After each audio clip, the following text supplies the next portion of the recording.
After visiting the museum, our guide led us to what was called a library.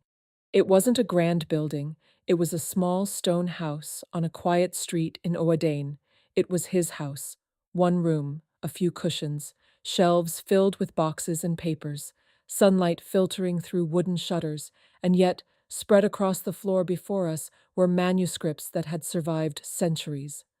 Some were beautifully preserved, their pages covered in elegant Arabic script, with red annotations and decorative borders. Others bore the scars of time, torn, stained, fragmented, or partially consumed by insects.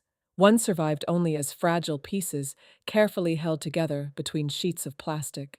These books were not hidden behind protective glass. They sat among us, close enough to touch. For centuries, knowledge traveled across the Sahara by camel caravan.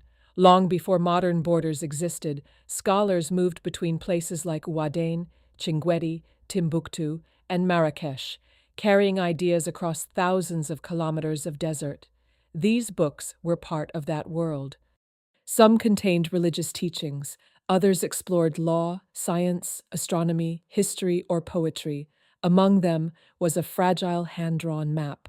Not a modern map concerned with precision, but a glimpse into how someone once understood the world.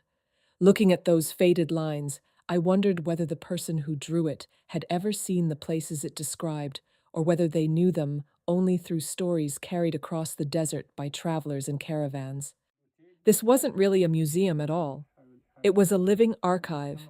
In a place where the desert erases almost everything, these fragile pages endure, preserving voices, ideas, and glimpses of how people once understood the world. Children of one of the founding fathers.